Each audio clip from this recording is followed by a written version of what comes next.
හෝමුස් සමුද්‍ර සංධිය. මේක නිකන් මුහුදු තීරයක් නෙමෙයි. මේක තමයි ලෝකයේම අවධානය යොමු වෙලා තියෙන, ඒවටේම නිරන්තරයෙන්ම ආතතියක් ගොඩනගෙන තැනක්. ඉලි අද අපි කතා කරන්න යන්නේ ඇයි මේ තැන මෙච්ච තීරණාත්මක වෙන්නේ කියලා. කවුරු හරි මේකට කියලා තියෙනවා මනුෂ්‍යත්වය ප්‍රධාන රුධිරනාලය කියලා. ඇත්තටම ඒ වචන ටිකෙන්ම තේරෙනවලේද මේකේ තියෙන වැදගත්කම. ලෝක ආර්ථිකයේ හදගැස්ම කිව්වොත් හරි. ඒක රඳාපවතින්නේ මේ පටු මුහුදු මාර්ගය විවෘතව තියෙන එක මත. මේ බලන්න 121ක්. ඒ කියන්නේ ලෝකයේ දවසකට පාවිච්චි කරන මුළු තෙල් ප්‍රමාණයෙන් 5/1කටත් වඩා වැඩි ප්‍රමාණයක් යන්නේ මේ පුංචි පාර හරහා. හිතන්නකෝ මෙතන පොඩි හරි ප්‍රශ්නයක් වුණොත් ලෝකෙම තෙල් මිල උඩ යන්න කොච්චර වෙලාවක් යයිද? හරි. එහෙනම් අපි ටිකක් ගැඹුරට ගිහින් බලමු කොහොමද මේ පුංචි මුහුදු තීරයක් මුළු ලෝක ආර්ථිකයටම මෙච්චර ලොකු බලපෑමක් කරන්නේ කියලා. හිතාගන්න පුළුවන්ද දවසකට තෙල් බැරල් මිලියන 20ක්. ඒක අති විශාල ප්‍රමාණයක්. ඒ වගේම එන තෙල් වලින් 70%කටත් වැඩියෙන් යන්නේ කොහෙටද? චීනය, ජපානය, ඉන්දියාව වගේ ආසියාවේ ආර්ථික බලවතුන්ගේ එන්ජින් පණ ගන්නවන්න. හැබැයි කතාව එතනින් ඉවර නෑ. ලෝකෙම LNG, ඒ කියන්නේ ද්‍රවීකృత ස්වභාවික වායු වෙළඳාමෙන් 4/1කුත් යන්නේ මේ පාරෙම තමයි. හොඳයි. දැන් බලමු මේක මග හරින්න බැරිම තැනක්. එහෙම නැත්නම් චෝක් පොයින්ට් එකක් වෙන්න භූගෝලීය පිහිටීම බලපාන්නේ කොහොමද කියලා. මෙන්න මේ සංසන්දනයෙන් ඒක හොඳටම පැහැදිලි වෙනවා. පර්සියානු බොක්කය කියන්නේ හරියට එකම දොරක් තියෙන කාමරයක් වගේ. ඇතුළට එන්නත් එතනින්මයි, එළියට යන්නත් එතනින්මයි. වෙන පාරවල් නැහැ. අන්න ඒක තමයි හෝමුස් සමුද්‍ර සංධිය මෙච්චරම තීරණාත්මක වෙන්න හේතුව. ඉතින් සාධාරණ ප්‍රශ්නයක් එනවා ඇයි එහෙලන් සුවසැල පැනමායල වගේ වෙන පාරක් බයිපාස් එකක් හදන්න බැරි කියලා. ඒකට උත්තරය ඇතුලේ තමයි හෝමුස් කියන්නේ අපේ ලෝකේ මඟ හරින්න බැරි ස්ථිර දෙයක් වෙන්නේ හේතුව තියෙන්නේ. මේ දත්ත ටික දිහා බැලුවම පේනවා එහෙම පාරක් හදන්න එක ඇත්තටම කරන්න බැරි වැඩක් වගේ. එක පැත්තකින් අඩි 6000කටත් වඩා උස කඳුකරයක්, අනිත් පැත්තෙන් ඒකට යන වියදම ඩොලර් බිලියන 200ක් විතර. ඒ විතරක් නෙවෙයි, හැදුවත් තියෙන ආරක්ෂක තර්ජන ටික එහෙමමයි. හරි. දැන් අපි යමු යුදමය තත්වයට.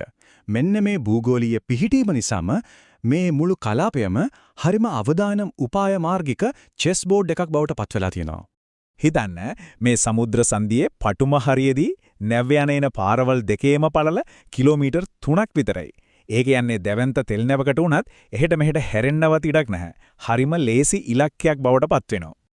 ඉතින් මේ තත්ත්වය නිසා ඉරානය, ඕමානය වගේ රටවල් වගේම ජාත්‍යන්තර නාවික හමුදාවනුත් නිරන්තරයෙන්ම එකිනෙකා දිහා බලාගෙන ඉන්නේ. මේක තමයි ලෝකයේ තියෙන යුදමය වශයෙන් වඩාත්ම සක්‍රීය ජලමාර්ග වලින් එකක්. ඒ නිසා මේක නිකම්ම නැව්‍යන පාරක් නෙමෙයි. මේක භූගෝලීය පිහිටීමම යුද උපාය මාර්ගයක් බවට පත්වෙන තීරණාත්මක තැනක්. ආතතිය නිතරම තේනවා, හැම මොහොතකම අවදානමයි බලයයි කිරාමැන බලනවා. හොඳයි. අපි දැන් මොයි ප්‍රවෘත්ති සිරස්තලා යුද නවවලින් පොඩ්ඩක් එහාට ගිහින් බලමු.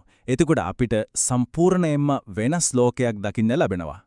පුදුම දේ තමයි මේ උපාය මාර්ගික ආතතිය හදන භූගෝලීය බලවේගම ඇදහියනු හැකි තරම් සුන්දර භූදර්ශනත් නිර්මාණය කරලා තියෙන එක.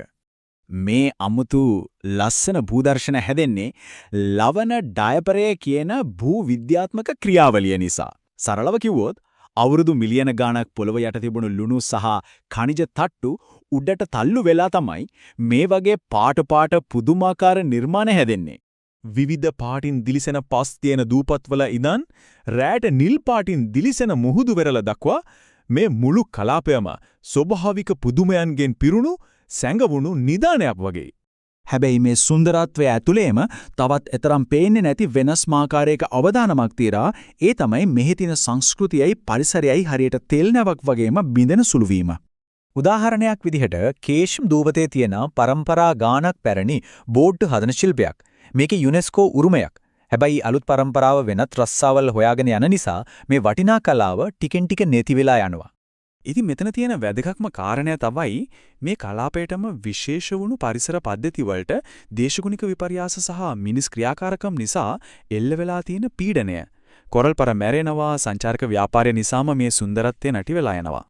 මේ මුළු කලාපයම මුහුණ දෙන පාරිසරික අර්බුදය කොච්චර දරුණුද කියනවනම් මේ සමුද්‍ර සංධියට නුදුරින් තිබුණු ලෝකයේ තිබුණු ලොකුම ලුණු වතුර විල් වලින් එකක් වුණු උර්මියාවිල අද වෙනකොට සම්පූර්ණයෙන්ම වගේ සිඳිලා ගිහින් ඉතින් මේ හැම දේම දිහා බැලුවම මේ වැදගත් සමුද්‍ර සංධිය මැදම ලොකු පරස්පර විරෝධයක් නැත්නම් පැරඩොක්ස් එකක් තියෙන බව අපිට පේනවා.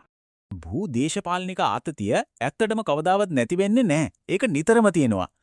ඒක මේ ගැඹුරු පැරණි සුන්දරත්වයත් එක්ක එකටම තමයි පවතින්නේ. එනම් අපිට මේකෙන් ගන්න තියෙන වැදගත්ම දේ තමයි මේකේ තියෙන සංකීර්ණ අනන්‍යතාවය, උපායමාර්ගික වටිනාකමයි, ස්වභාවික බින්දනසුළු බවයි දෙකම එකම තැනක එකම වෙලාවක පවතිනවා. ඉතින් මේ අවසාන ප්‍රශ්නයත් එක්ක අපි මේ සාකච්ඡාව නවත්තමු. ලෝකයට නැතුවම බැරි ජීවනාලියක්, ඒ වගේම ඒ ලෝකෙම තියෙන බින්දන සුළුම පරිසර පද්ධතියක් වුණාම ඒකේ ඇත්තම තේරුම මොකක්ද? ඒක අපේ ගෝලීය අවශ්‍යතාවනුයි මේ පෘථිවියේ පැරණි යථාර්ථයනුයි ආදර තියෙන සියුම් සමතුලිතතාවය ගැන නැවත හිතන්න අපිව පොරඹවනවා. ලෝකය දිනන්න සලකුණු තබන්න නැවත හමු වෙමු World Mark